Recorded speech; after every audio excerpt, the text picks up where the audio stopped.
This video was made possible by me. That's right, I'm advertising for myself. It's like a pyramid scheme where every block in the pyramid is me. This whole episode is a sneaky promo for my podcast, Extremities, available at extremitiespodcast.com. You'll see what I mean at the end. This is Barentsburg, a Russian town.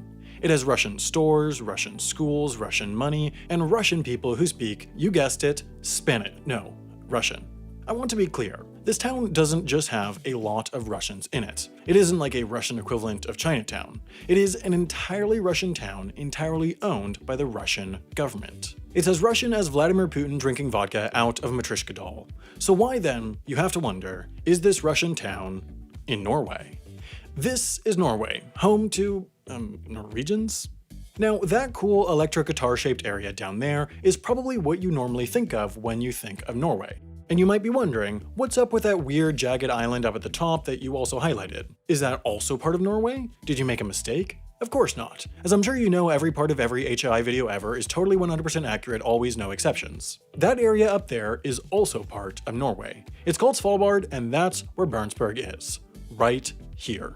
When Svalbard was discovered in the late 16th century, lots of different countries had lots of different opinions on who should own it, and in the end, the conflict was solved the same way many great conflicts are solved, by never addressing the problem and pretending like everything is fine until it isn't. Kinda like climate change. Functionally, that meant Svalbard was open to everyone under the old maritime principle of mare liberum, which is Latin for free seas, or it might be Latin for horse library. I don't really know, my Latin isn't great. For the next few hundred years, several countries would whale and later mine in Svalbard, but over time, the question of who owned Svalbard kept coming up. That question was finally answered after World War I, when the countries at the Paris Peace Conference all came together, and in between answering questions like, should we call it the League of Nations or the Justice League, and how can we best set things up for another worse war 19 years from now, they asked who should get Svalbard, to which Norway said, us. To which the other countries said, yeah, sure, I don't care, why not? This deal, though, came with quite a lot of conditions.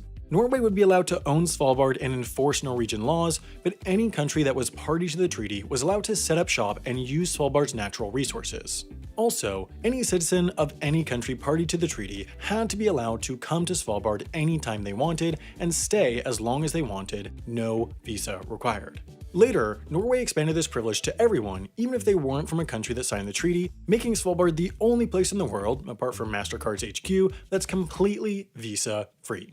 Which brings us to how a Russian town ended up in Svalbard, a Norwegian island. Well, technically archipelago. See, Russians had been in Svalbard as long as anyone, starting sometime between 1425 and the later 1600s. I know that's a long gap, but hey, archaeology is hard, okay?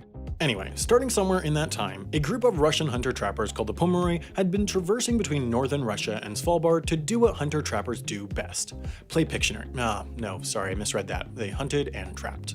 Those were the first Russians on Svalbard, but they certainly weren't the last. In the 1930s, the Soviet Union decided to take advantage of that anyone can use our resources clause of the Svalbard Treaty, and they bought a mining town called Barentsburg from the Dutch, which is of course the town you'll remember from the beginning of the video. You're paying attention, right? Of course you are. When has anyone ever not paid close attention to a YouTube video?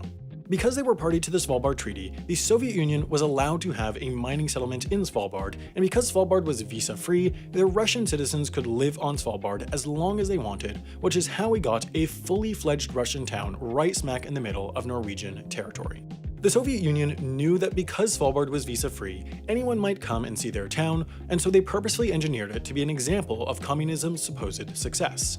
It had a massive cultural center with an enormous heated pool, a museum, and, to make it fun for the kids, a massive imposing bust of Vladimir.